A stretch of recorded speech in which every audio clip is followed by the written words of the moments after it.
Design Wednesday, los podcasts de BBVA.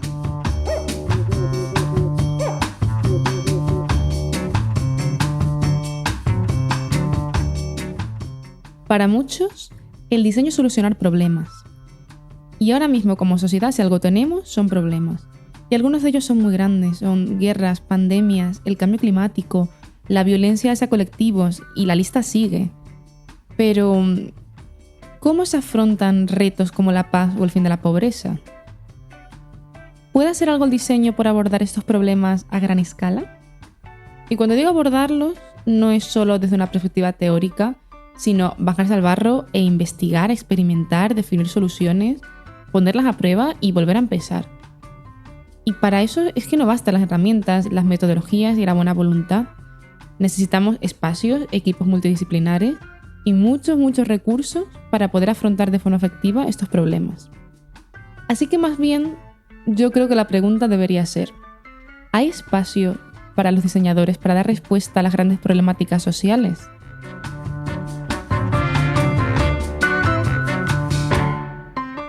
Pues la respuesta es sí, pero el reto es amplio y para afrontarlo necesitamos pasar de la mirada del diseñador que produce a la de un diseñador sistémico y estratégico que es capaz de plantear soluciones desde una perspectiva multidimensional. Hoy tenemos la suerte de trasladarnos virtualmente al Laboratorio de Aceleración del Programa de las Naciones Unidas para el Desarrollo, para conocer cómo ellos ponen el diseño al servicio de la sociedad a gran escala.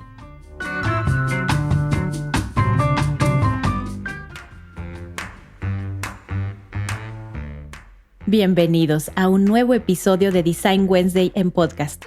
Soy Ana y hoy, junto a María, hablaremos sobre cómo el diseño puede aportar valor en la resolución de problemáticas sociales a gran escala. Para ello tenemos con nosotras a Gabriela Ríos, que es jefa de exploración del Laboratorio de Aceleración del Programa de Naciones Unidas para el Desarrollo, o PNUD. Bienvenida al podcast, Gabriela. ¿Cómo estás? Muy bien, muchas gracias, Ana y María, por tenerme aquí. Qué bien que estés, muchas gracias por venir. Antes que nada, cuéntanos brevemente tu trayectoria en diseño hasta lo que haces hoy. Claro, bueno, pues de formación yo soy diseñadora industrial y desde que estaba estudiando e inicié mi carrera descubrí que la parte que más me interesaba era la investigación del diseño, ¿no? Design research, y más bien como que entender los procesos detrás, cómo se comportan las personas, analizar las problemáticas y después de eso, pues ya poder llegar a una solución de diseño, ¿no? Llámese un producto, un servicio, una comunicación, lo que sea. Entonces empecé mi carrera más bien implementando temas de diseño en consultoría, en innovación y diseño estratégico para muchos clientes del sector privado. Pero después también hice una maestría en estudios de futuros, como para poder embeber también temas de prospectiva en mi trabajo. Y di el giro a implementar todas estas metodologías de diseño más bien para el sector público. Entonces trabajé un tiempo en el laboratorio para la ciudad, de la Ciudad de México, que era el área de innovación y creatividad urbana. Y ya posteriormente fue que entré al PNUD hace 2 años y medio más o menos, un poco más, al laboratorio de aceleración. Qué interesante y sobre todo qué variado. Esto, para los oyentes que no lo sepan, los laboratorios de innovación públicos, que hay varios alrededor del mundo y muchos en Latinoamérica, utilizan procesos de diseño para producir un cambio en los servicios públicos. Y es una novedad que estos laboratorios incluyan diseñadores en posiciones estratégicas. Y quiero empezar por ahí. ¿Cómo funciona el laboratorio de innovación pública? Bueno, en la experiencia en que yo he tenido, estos laboratorios se concentran mucho más bien concentran personas de distintas disciplinas, ¿no? Eso lo diría como que es como una condición necesaria para poder juntar backgrounds, experiencias, conocimientos y con base en eso pues poder entender los problemas, ¿no? Definir incluso las preguntas de investigación o redefinirlas, ¿no? Para primero ver qué es lo que podemos, cómo estamos entendiendo la realidad, cuáles son realmente como las problemáticas que estamos enfrentando en distintos niveles, ¿no? Desde pues ciudadanía, cómo se conecta más bien el sistema, ¿no? A nivel gobierno, entonces viéndolo también mucho desde perspectiva sistémica y encontrando puntos de entrada para diseñar y probar, sobre todo probar soluciones, ¿no? Destacaría mucho esa parte de probar y de experimentar, porque creo que con base en esos aprendizajes que se pueden ir generando al implementar o prototipar un servicio, un producto, una política pública, que podemos ir adecuando las soluciones que se van generando y realmente como satisfacer las realidades, las necesidades, perdón, de las personas y poder producir un cambio. Y entonces, en toda esa parte, como diseñadora, ¿cómo estabas tú integrada? O sea, ¿estabas sobre todo en la parte de experimentación, de investigación?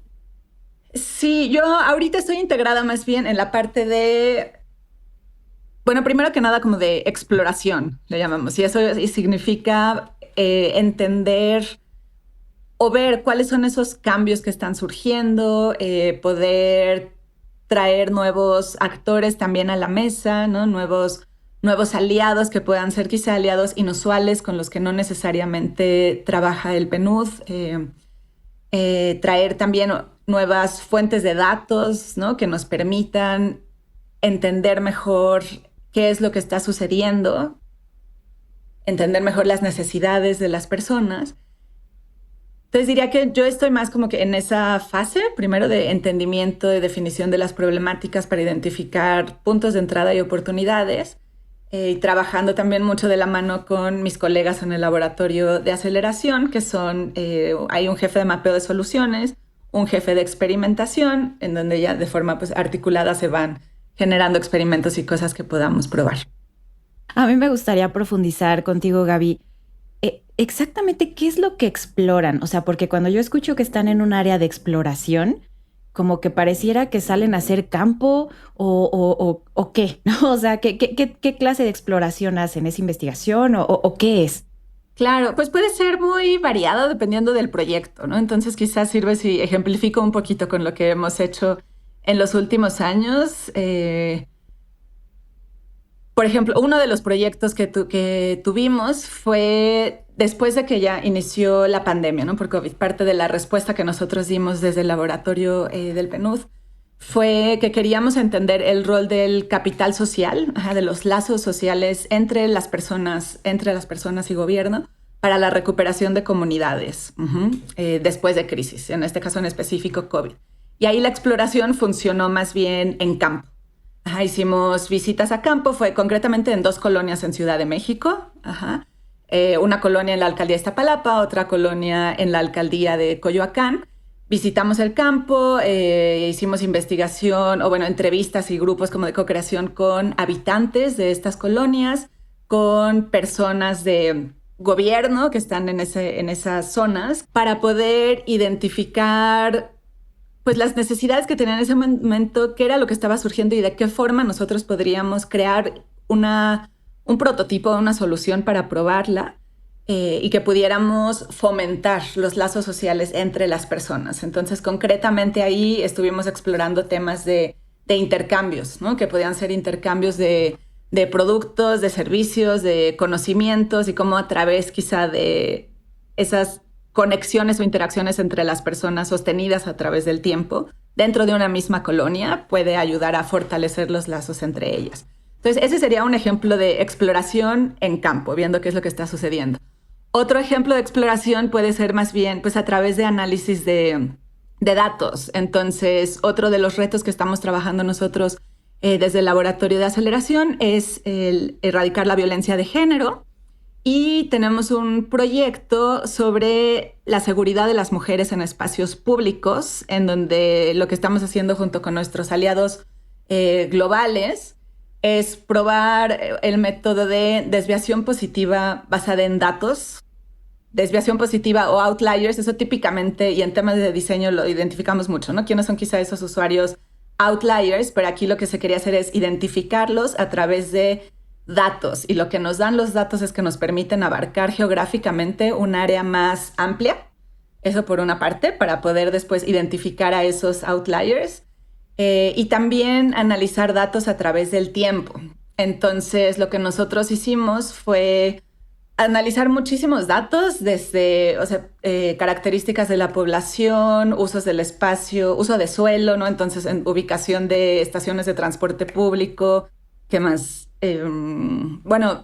También los delitos, ¿no? Que se cometen, entonces las víctimas que están en las carpetas de investigación y diversos datos que identificamos que tienen una incidencia en la seguridad o inseguridad de los espacios públicos para las mujeres, y eso con el fin de identificar, eso lo hicimos en Ciudad de México, para identificar esas zonas dentro de Ciudad de México que podrían ser esos outliers.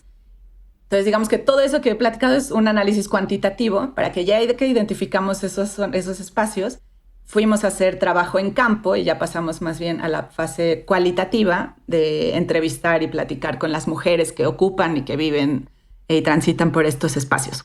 Qué bonito, o sea, un trabajo tan de campo, como con tanto propósito, tan cerca de la gente, ¿no? Y sobre todo con tanto alcance. Me llama mucho la atención la parte de decisiones de diseño basadas en datos, que además lo hablaba ayer con Ana.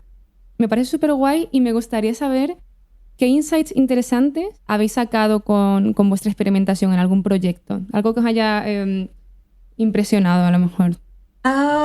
Bueno, por ejemplo, en este último proyecto que les platico de espacios públicos seguros, algo que identificamos con los datos, eso meramente ahorita desde el punto de vista cuantitativo, ¿no? Fue que la presencia de bares, de restaurantes, de comercio informal, tiende a relacionarse con mayor presencia de crímenes. Uh-huh. Pero en estas áreas que identificamos como outliers o como desviaciones positivas, y eso quiere decir que son áreas que presentan menos delitos cometidos contra las mujeres de lo que se hubiera esperado. Uh-huh. Esos lugares tenían menos, en realidad tenían más presencia, a pesar de que tenían gran presencia de restaurantes, de bares, había menos delitos, ¿no? Entonces ya posteriormente ir a campo lo que nos permite es pues como que caracterizar con las personas, con las mujeres, esas variables, ¿no? No significa que la mera presencia de estos tipos de espacios va a tener una incidencia en sí en los delitos, sino cómo deben de estar construidos, quizá, ¿no? Cómo deben de ser los espacios públicos, áreas verdes, distribución de bares, restaurantes, etcétera, para poder proveer más seguridad a las mujeres, quizá. ¿Y conseguisteis al final resultados con base en esas evidencias? O sea, ¿cuáles fueron los logros al final de esos proyectos? Lo que hicimos ahí fue unos pilotos que fueron ahorita bastante... fueron pequeños, uh-huh, en ese momento, en el sentido de que duraron como un mes, porque era en ese momento como lo que teníamos en el proyecto para poder implementarlo. Entonces, lo que se consiguió, y esto lo hicimos con una evaluación también, trabajamos con un consultor que nos ayudó a hacer una evaluación participativa, ¿no? De todo este proceso y mucho más cualitativa, pues vimos indicios, ¿no? Porque eso también es la cosa. Lograr este tipo de cambios toma mucho tiempo. Fomentar los lazos sociales, fortalecerlos, son intervenciones que deberían de ser mínimo de un año como para poder ver esos resultados. Pero lo que nosotros vimos fue más bien como que esos indicios que nos empezaron a dar pistas de cómo debería de ser la implementación un poco más larga, ¿no? De este tipo de intervenciones. Pues siguiendo con el tema de los datos, a mí me interesa mucho el tema de la medición del impacto en diseño, ¿no? O sea, medir el impacto en diseño yo creo que es una forma muy poderosa de ponerlo en valor. Y nos comentabas que por temas de transparencia vosotros debéis publicar el impacto que habéis generado, ¿no? Y en canales digitales, al final la medición puede ser muy obvia porque tenemos herramientas que miden esos parámetros, ¿no? Pero en los proyectos que no son digitales, a lo mejor no es tan obvio. Entonces te quería preguntar cómo medís el impacto de vuestro trabajo a nivel de qué métricas o qué modelos de medición.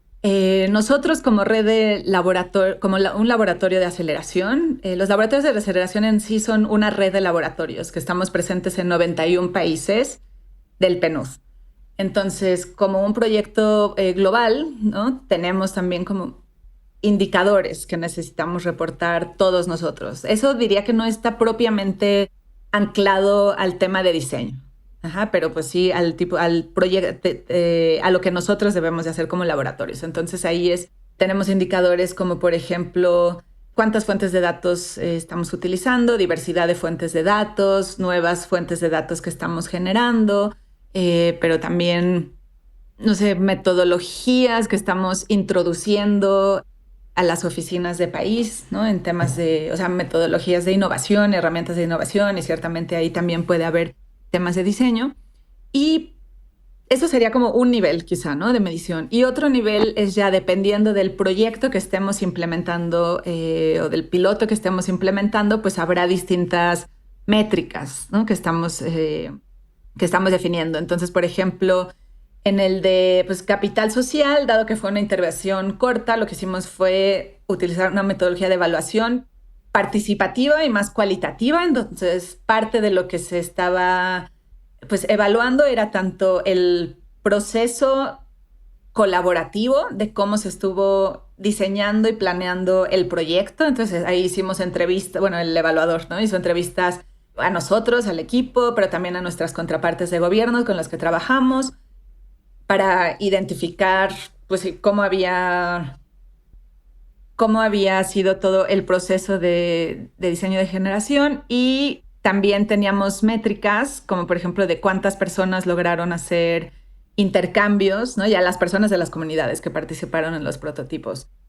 Algunos cuantitativos y otros cualitativos, ¿no? Como cuántas personas lograron hacer, sí, algunos intercambios, cuántas personas usaron la plataforma, una plataforma digital que implementamos, pero también acompañado de entrevistas para identificar qué impacto, o bueno, qué habían ganado o qué habían percibido, ¿no? De este tipo de evaluaciones.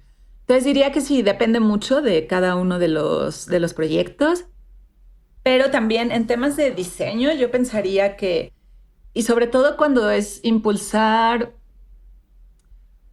nuevas metodologías, nuevas formas de pensar, de aprender, de hacer las cosas desde áreas como pueden ser los laboratorios, que también se están teniendo pláticas, ¿no? A nivel internacional, y esto se ha tenido también de parte de los laboratorios de cómo pueden evolucionar también los mismos marcos y metodologías, ¿no? De medición de impacto, y cómo podemos generar quizá indicadores que nos ayuden a captar esos cambios intangibles, como bien puede ser, ¿no? O sea, mucho de lo que a veces hacemos nosotros pues es ser facilitadores, ¿no? De espacios de intercambio, o sea, talleres donde vienen personas de gobierno, de sociedad civil, de academia. Entonces, cómo a través quizá de ese tipo de encuentros se van generando cambios culturales, cambios de mentalidades, de mindsets, de comportamientos. Claro, pero eso ¿cómo lo mides? Eso al final es súper poderoso, pero súper lento y también muy transversal, pero puede que no se vea y tú no puedes ponerlo en un informe de estamos promoviendo un discurso más feminista dentro de las comunidades, me lo estoy inventando, ¿vale? Eso no puedes parametrizarlo de ninguna manera, pero yo creo que es súper poderoso también y puede llevar a cambios muy, muy importantes.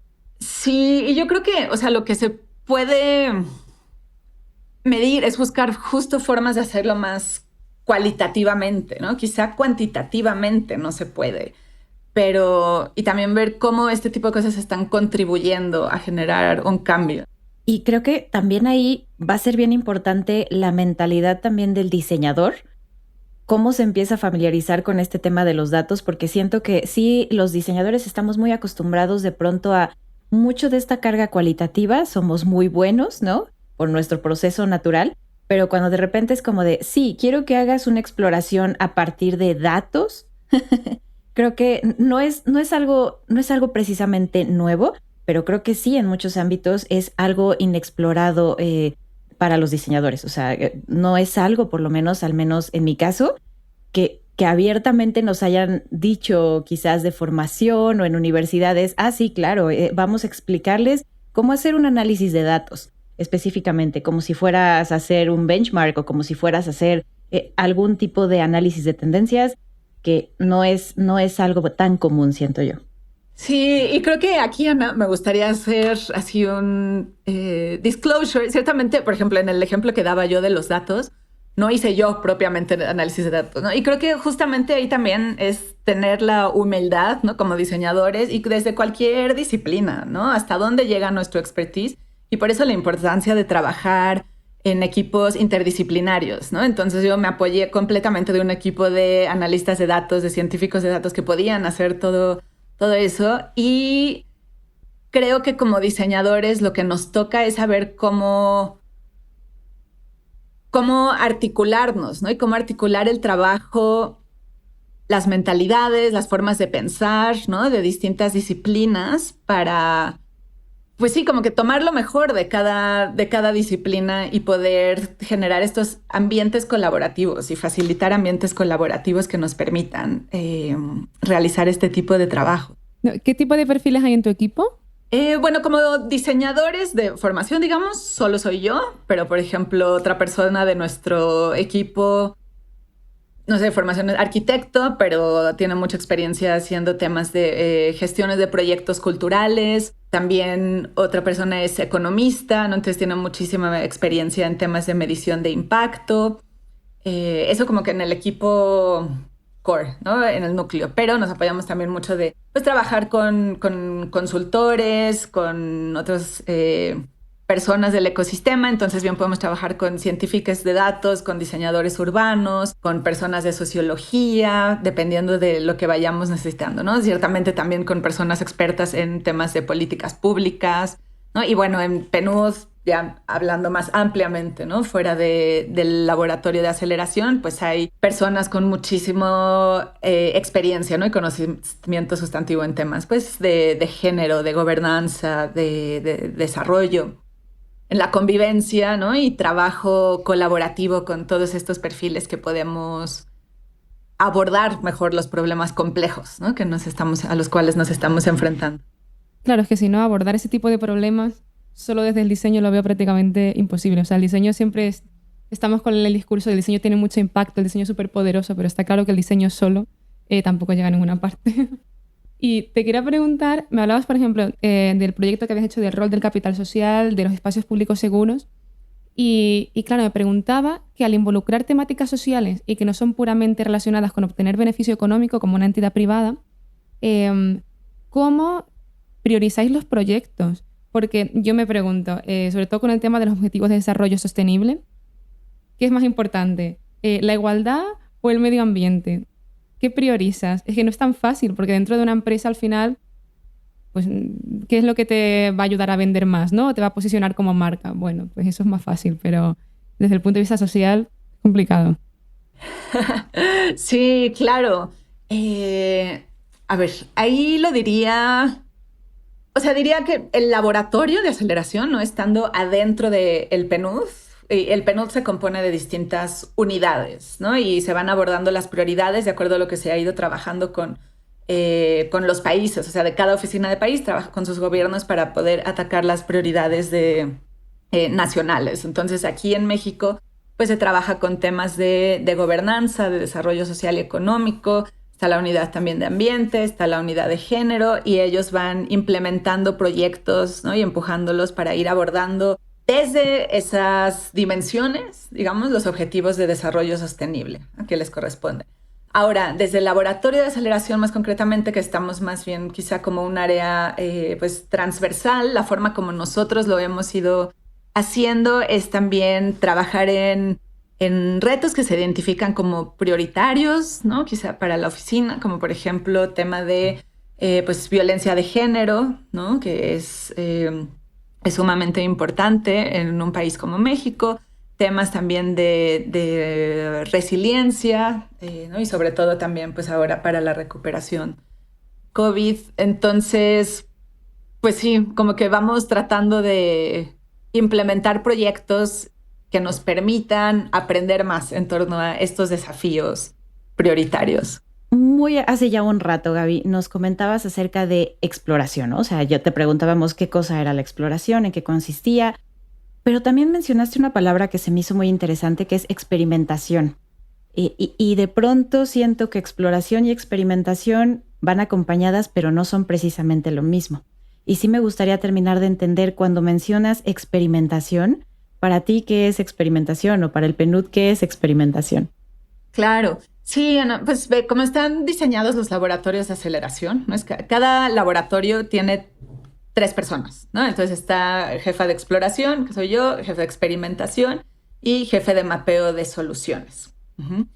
Y en realidad nuestra metodología, ¿no? Le llamamos ciclo de aprendizaje, en donde las primeras fases son pues como de percibir, ¿no? O sensing y explorar, y eso significa, y ahí es en donde yo anclaría, ¿no? La exploración, identificar cuáles son quizás señales débiles que estamos viendo en torno a diversas problemáticas a las que habría que prestar atención, ¿no? Para poder anticiparnos en ver también y entender cuáles son las soluciones que ya están surgiendo con personas de las comunidades, con innovadores de base, que eso es lo que hace más la persona encargada de mapeo de soluciones, para poder ir entendiendo mejor las problemáticas, ¿no? Que estamos enfrentando, cuáles son las necesidades, generar hipótesis y ya diseñar experimentos, ¿no? Y ahí sí ya es en donde entra pues la parte de experimentación, que bien puede ser probar un nuevo producto, un nuevo servicio, algo que nos permita entender mejor cuáles son las soluciones que están funcionando mejor, ¿no? Entonces ya la experimentación la vería como un poco posterior a la exploración. De acuerdo, y perfecto, me hace total sentido y te lo comento porque de este lado en diseño justamente tenemos una fase como parte del proceso de diseño que es evaluación, y todo es en donde pues nosotros más enfocados a tema de producto digital o sí de pronto algunos servicios. Esta fase como de evaluación incluye, pues acerquémonos con los usuarios, probemos a ciertas maquetas, journeys, veamos si funcionan, si no funcionan. Pero hablando específicamente del sector público o esta parte social que tú haces, ¿esa experimentación funciona igual? O sea, porque entiendo que no llegarían con maquetas específicamente, ¿no? O como con algo así de, mira, dale clic aquí y vamos a ver si funciona o no. ¿Podrías darnos un ejemplo de un experimento que hayan llevado a cabo en el PNUD? Sí, pero diría que también podemos llegar con maquetas. Todo depende también del espectro en el que nos encontremos, ¿no? De la exploración. O sea, nosotros, para platicar también del tipo de trabajo que hacemos, nos gusta mucho usar dos variables, digamos, ¿no? O sea, que tienen que, como para justificar, ¿no? El por qué es importante la experimentación. Por una parte, tenemos los recursos disponibles, ¿no? En términos de financieros, de personas, ¿no? Recursos humanos, etcétera, etcétera. Y por otra parte, pues también tenemos como que la escala o el estado de las soluciones, ¿no? Entonces puedes empezar pues justo con proof of concept, con prototipos o ya con programas de mucho mayor alcance, ¿no? Y cuando estamos al inicio de intentando aprender, pues necesitas quizá que tienes o puedes asignar pocos recursos, ¿no? Poco dinero, pocos recursos humanos, pero entonces empiezas probando con un proof of concept que justamente lo que nos permite es ir aprendiendo, ir iterando y movernos a lo largo del tiempo para que cada vez, pues ya conforme vas teniendo una idea de una solución que está más probada, pues se le puede invertir más recurso, ¿no? Más dinero para hacer un despliegue, ¿no? Una implementación ya mucho más a gran escala. Uh-huh. Y nosotros, con el tipo de proyectos que hemos trabajado hasta el momento en el laboratorio de aceleración, han sido, o sea, sí, generamos, por ejemplo, un sitio web, ¿no? Una plataforma tecnológica. Ahorita estamos desarrollando también un chatbot, pero sí nos estamos quedando, o sea, primero probamos como con proof of concept con algunas personas, ¿no? Para que podamos ver cómo está funcionando, luego os vamos enterando, ya sacamos un prototipo que posteriormente ya esperamos que podamos hacer un lanzamiento más grande, ¿no? Entonces diría que en esas cosas también hay sí, cosas muy similares que encontraría con la forma como ustedes trabajan. Hablabas, Gabriela, de sensing, de identificación de señales, ¿no? Para poder mapear el contexto, las necesidades, las oportunidades. Y esto me recuerda muchísimo a la metodología de diseño de futuros y de prospectiva. Y este es un tema precisamente que hemos hablado en el podcast en algunas ocasiones y hay muchas personas que son escépticas sobre cómo aplicarlo a un proyecto real. Entonces, ¿has aplicado diseño de futuros en tu trabajo?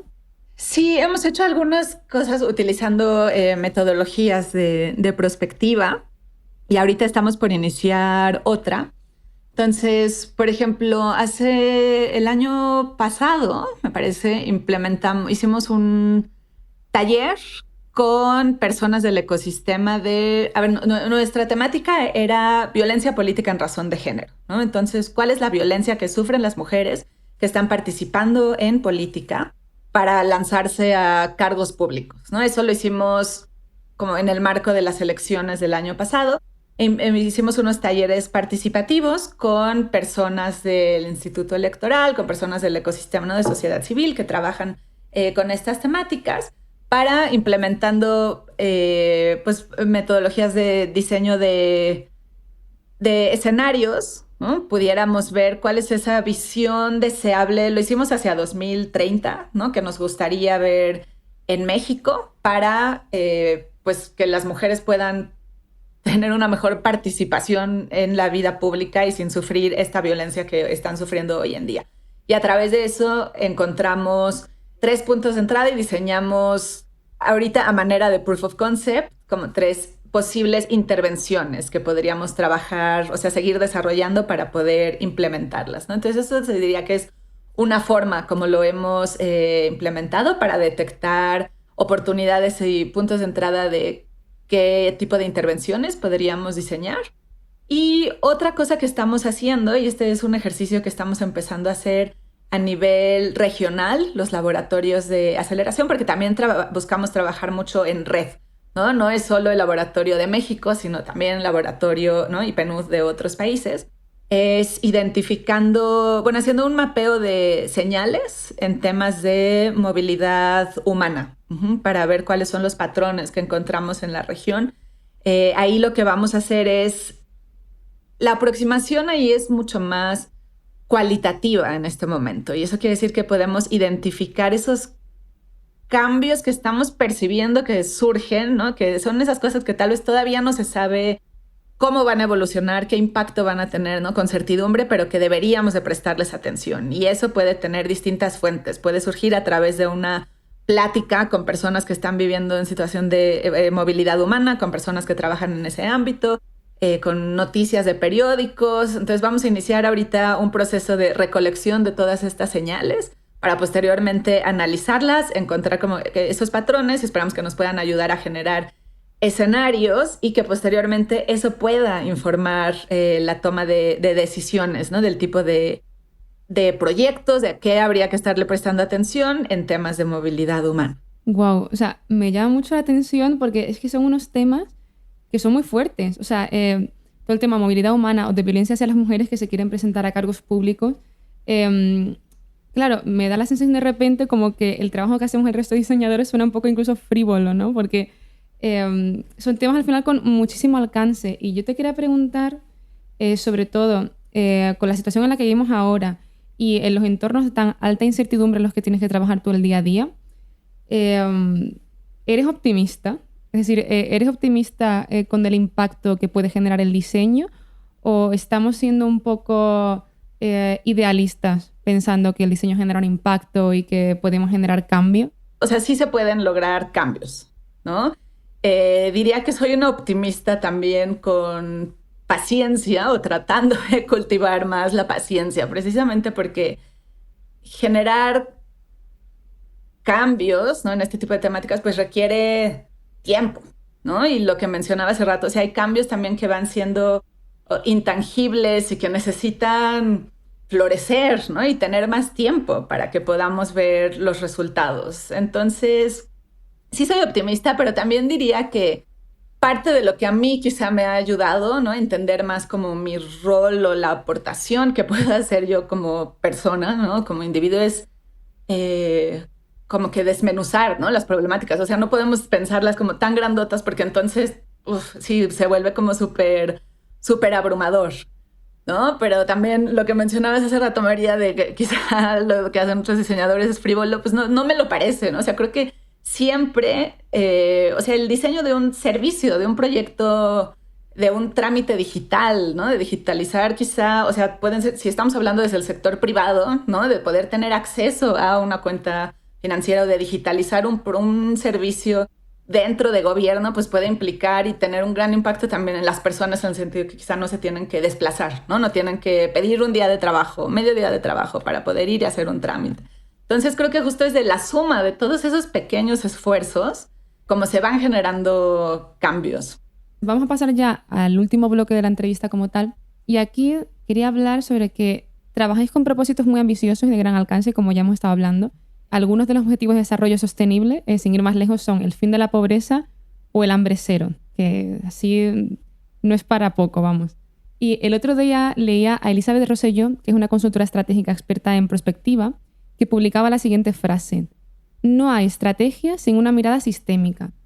Y yo creo que esto aplica mucho a este caso porque al final el diseño centrado en el usuario quizás está quedando como corto cuando hablamos de colectividad, de bienes como el medio ambiente y de ecosistemas complejos que se interrelacionan, ¿no? Y que a lo mejor deberíamos empezar a aplicar un enfoque más amplio como el pensamiento sistémico.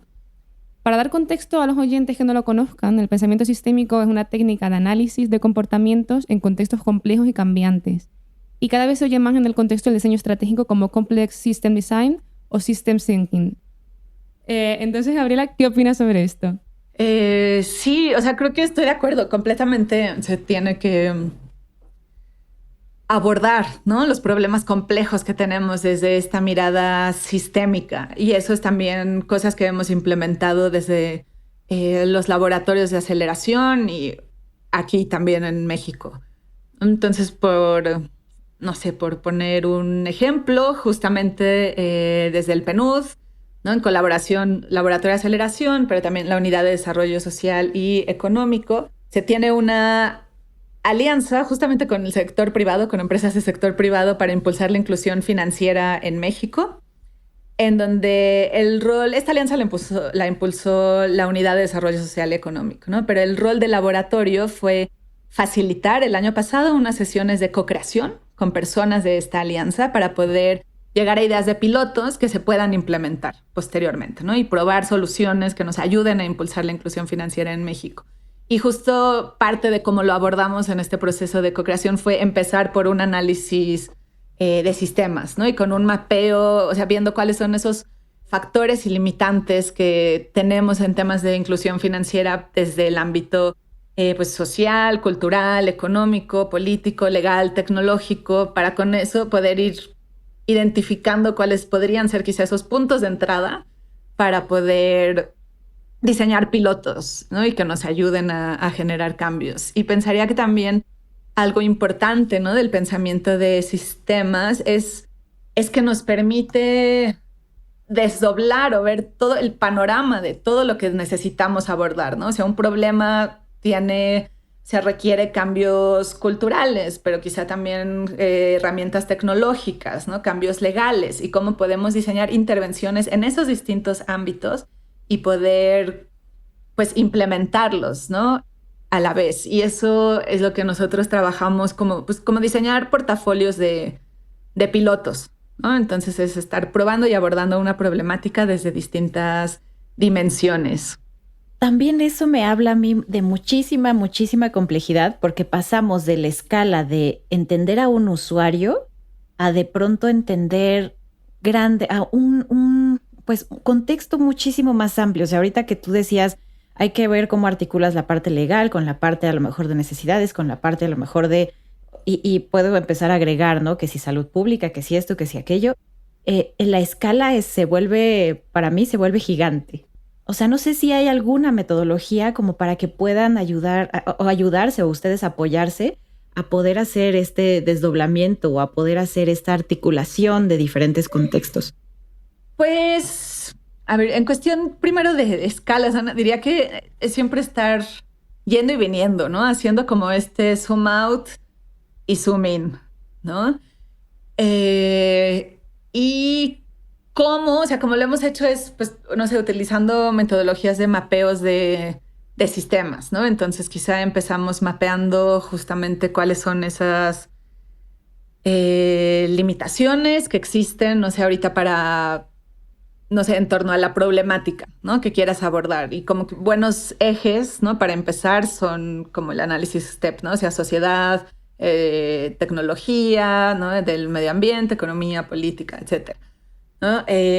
Identificando igual cuáles son, o mapeando, ¿no?, cuáles son los distintos actores, ¿no?, que están trabajando, viendo, pues sí, el ecosistema de actores con los que unos están trabajando Entonces diría ahí también utilizamos mucho herramientas y métodos de inteligencia colectiva. Hay un toolkit de Nesta, que para que no lo conozcan, Nesta es un organismo en Reino Unido que impulsan mucho temas de innovación pública. Ese es un toolkit muy recomendable que trae muchos ejercicios justamente como para poder pasar en el proceso de diseño, ¿no? Que puede ser como entender la problemática, diseñar, etcétera. Conectar con estos tipos de, pues sí, mapear los distintos temas a nivel sistémico. Y como nos estamos quedando sin tiempo, no sé, Ana, si quieres ya hacer las preguntas del final. Sí, por supuesto. Pues finalmente, Gaby, tenemos un par de preguntas finales para ti. Y creo que la primera sería saber ¿qué diseñadores te inspiran? Ok. Bueno, creo que ahorita en lugar de diseñadores, no sé, puntuales, lo que me inspira mucho más últimamente son lugares, ¿no? En donde están abordando quizá metodologías de diseño. Entonces pensaría quizá está la agencia de innovación pública, ¿no? En Suecia, que se llama Vinnova, ¿no? Entonces ahí implementan muchos temas de diseño estratégico, de innovación orientada en misiones, que me parece también algo muy importante, ¿no? Que puede informar nuestro trabajo como diseñadores. Aquí en México, bueno, una diseñadora que me inspira mucho y la conozco, Claudia Garduño, que trabaja más bien con temas justo sociales, ¿no? El diseño como esta herramienta social, ¿no? Entonces tienen algo que se llama Alto Lab de Finlandia, pero tienen la edición aquí en México y trabajan en la península de Yucatán. Entonces son como estas comunidades de diseñadores y personas, ¿no? Con distintos backgrounds, distintas carreras y preparaciones que están pues trabajando mucho, diría, desde la colectividad para abordar las problemáticas. Buenísimo, perfecto. Y pregunta final, ¿qué es para ti el diseño? Bueno, para mí, quizá como desde una apropiación muy personal, es una manera de pensar, de actuar, de ver las cosas, de abordar las problemáticas y de estar dispuesta también pues a aprender justo y desaprender para poder pues generar las soluciones que nos permitan materializar mejores realidades. Perfecto. Muchísimas gracias por acompañarnos el día de hoy. Estamos encantadas, en verdad, de que hayas venido. Muchas gracias a ustedes, Ana. Muchas gracias, María, por la invitación. Disfruté mucho esta conversación con ustedes. Gracias a ti, Gabriela.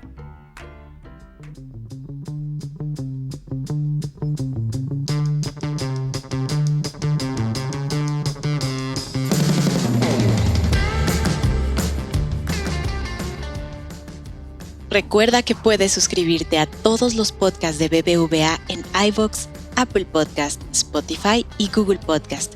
Si tienes dudas, puedes contactarnos a través del correo electrónico bbvapodcast@bbva.com.